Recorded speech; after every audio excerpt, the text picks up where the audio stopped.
Hey, Mom, what would you say my biggest weakness is? You're morbidly obese. Oh, great, fat shame me, why don't you? I supported your transition, and this is the thanks I get. Oh, come on. Don't be like that, Jenny. I told you, it's Barney now. You don't care. Well, have a good day. Remember Grandma's birthday? I made cheeseless mac and cheese. Did you tell Grandma I would be there?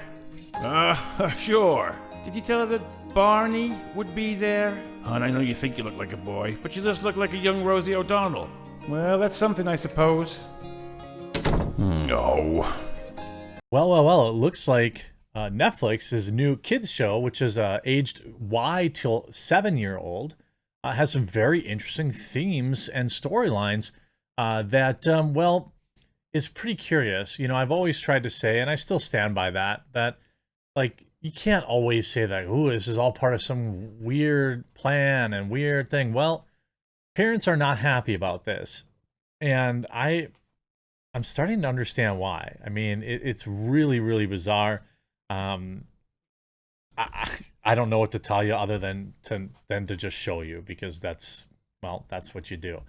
And just letting everyone know, we've only got a few spots left in the Roaster's Choice program, Coffee Baron Coffee, which is ultra small batch. I mean, 400 bags is all we can do. And that's either whole bean and ground combined. Ultra small batch, ultra rare, super delicious monthly coffees delivered to you. Each month will feature some of our unique single origin coffees that are offered irregularly and not part of our usual cast of characters. There's literally a hard limit of 400 on here. That's not marketing wonk. That's all we can get, because it's that we have to fight that hard to get at these small batches and the unique stuff. They're ultra exclusive, and I want you to be able to try them out. So make sure you sign up today if you're a coffee head. If you want to be able to try something totally wild every month. I can give you a hint. July's is going to be a from Rwanda. It's going to have this tasty notes are cherry, grape, lemon, pomegranate, and raspberry. It's absolutely delicious. You'll only be able to get these blends through the Roaster's Choice program, so I'll leave a link to sign up for that down below. Now, I want to go right to this video here. This was posted by PragerU. This is obviously, I don't think their original video, but it talks about a show called Dead End Paranormal Park, Representation Matters Collection. Now, if we look at Dead End Paranormal Park, by their own description, it's a TV series for TV Y7. That means up to 7-year-olds. It's called Two Teens Are Taking a Pug Team to Battle Demons at a Haunted Theme Park and maybe even save the world from the supernatural. Sounds innocuous enough. Sounds fun. Like it could be a good kids show. Again, this is targeted towards children. This is what they're putting on my kids' Netflix. Truly be myself. I'm trans, Norma. Get the fuck out. I mean, this is a new kid show on Netflix called Dead End Paranormal Park, so watch out if your kids are watching this. Let's take a look at some of the characters. First, you got Barney, who's apparently a gay, teenage, Jewish, trans boy. Then you have Norma, and in case you were worried about what this cartoon character's sexuality is, apparently she's attracted to multiple genders, presumably bisexual. And it might have shown in that preview, but when I looked up the trailer on Netflix, there was no mention of any bisexual character, trans character, nothing like that. And what age do they think this is for? Year 7. 7-year-olds watching this stuff. Unbelievable. All I'm saying is be diligent about what your kids are watching, because they could be getting this. I mean, it does beg the question, as you know, why is it important, you know, who these people sleep with, when you have such a young audience, but an audience that by your definition is 7 years old or less. And it's like, I don't know if these are self-inserts. They very well might be. I mean, I certainly could see that. It's awfully specific. Like, the character's Jewish. Why is that important in a children's show on Netflix? No idea. No idea. And but he happens to like other boys, and he's also trans. Got to have both. Who works as a security guard at the park. Due to family tensions, he decides to live in the haunted house, but he has a crush on Logan Wen. I mean, what? And then like you're talking, I mean, what? So you have your 7-year-old watching. You try to like put him on the kids only app, because you can do the kids app on you know, on Netflix, just like I think you probably can on Hulu too, but I know you can on Netflix. Certainly YouTube, they have like kids only. So like this is going to be something that parents are like, oh, okay, well, I'll put Netflix on and it's going to be kids friendly and whatever. The second main character, Norma, is a Pakistani American who works at the haunted house with Barney. It is later revealed that she has a crush on Badya. Series creator Hamish Steele says she's attracted to multiple genders, presumably bi. That he incorporated his own autistic experiences in the writing of Norman, who is also autistic. Pakistani, autistic, bi, multiple, like, gotta have it all. How come you don't talk about the 1,000-year-old demon? Here, you have Courtney, a 1,000-year-old demon. Who does Courtney love?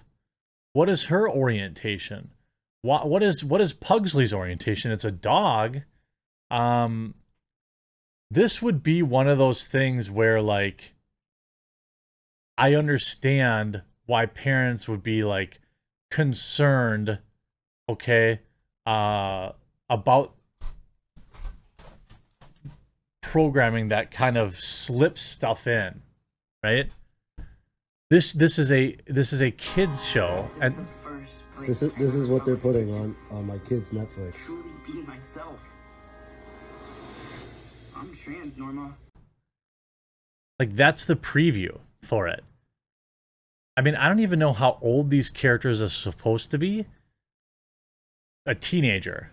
So I don't know how old that could be, 13 or that could be 17. But like that's their character arc. That's what's important about the character. Now, parents should be more, just like with the school teachers I talk about, you know, how people see this stuff with school, what's going on in schools, and they're shocked and appalled. Well, some percentage of that lies on parents not paying attention to what's going on in their schools. Now, it's not always easy to do that. I understand, and I'm not like judging, but you do bear some responsibility. This is exactly the same with programming. I think we know what Netflix is about. Now, the existence of this type of character in the show isn't problematic by definition, but I question why it was important for 7-year-olds, 6 and 7-year-olds. Why is that even important? Whose characters are, who they're attracted to, and why they have these complex gender ideologies. Some people would say that it's grooming. On May 19th, the show's trailer premiered and confirmed that it would be released on June 16th, 2022. May Rude of Out stated the trailer gives a great look at the show and that the show featured queer and trans characters addressing these identities through important storylines for 7-year-olds. And that's the oldest. So like 4, 5, 6-year-olds is really, you know, probably who's watching this. You know, is it any wonder that parents have decided, hey, I'm out? Is it any wonder that why Netflix's stock is plunged by 71% in just the first half of 2022? Even Netflix doesn't want to hear it anymore. The sign that Netflix culture has irreversibly started to change came in the form of a Google Doc. The company had long prided itself on welcome brutally honest feedback and welcoming it, a value embodied by an open QA doc where employees could ask executives tough questions and expect a good faith response. CEO Reed Hastings had a reputation for answering queries from any department, no matter how critical or tricky, usually within a few days. How does Netflix feel about giving money to conservative politicians? Does the company regret putting controversial film on the platform? Should 365 days of film glorifying bad behavior be taken down? On October 8th, 2021, dozens of employees eagerly awaited a response. Where does Netflix draw the line between commentary and hate speech? The page After a page filled with angry blocks of texts, is there a clear distinction made between this? The impetus for the question, of course, was Dave Chappelle. In a statement, Netflix spokesperson Emily Feingold disputed the idea that dissent is less welcome than before. Netflix has always valued candid and transparent feedback and works to support it at every level of the company, but the closer put that commitment to the test. After Dave Chappelle, the lines of the communication had been open for years were gone, says a former engineer who asked to remain anonymous. So somebody who doesn't even work there. You know, that's probably worth noting. You know, I don't want to, you know, but it probably is. In a Google Doc, one person commented, is Ted's email to the directors. He calls out that Dave Chappelle is one of the most popular comedians today, and his latest specials are most watched, stickiest, and award-winning stand-up to date. My interpretation of this message is that sticky metrics outweigh the possibility of harm. Is that fair? Days passed, and the question remained unanswered. So even the executives at Netflix have essentially stopped, you know, answering questions from their lunatic employees, because I think listening a little bit too much to the cogs of the machine has been what has been Netflix's downfall. They've been too focused on pleasing some of their activist employees and less focused on actually getting any kind of good programming out there.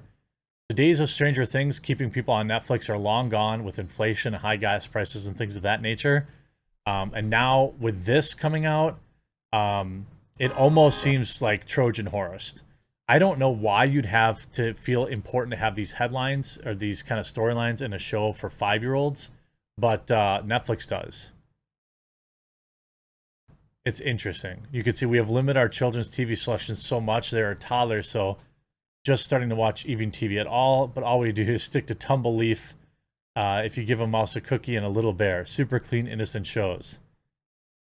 Thanks for warning us on things like this. I can't keep up. This is getting out of hand. I had to cancel my Disney Plus and restrict YouTube. Now this.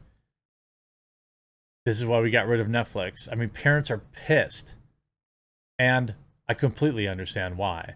I hope you enjoyed this video. I hope that you get a chance to get into the Roaster's Choice program. This will be the last time I promote it for the day, because I'm sure by the time this video goes out, it'll be full. I hope you enjoyed this video. We'll talk to you again real soon.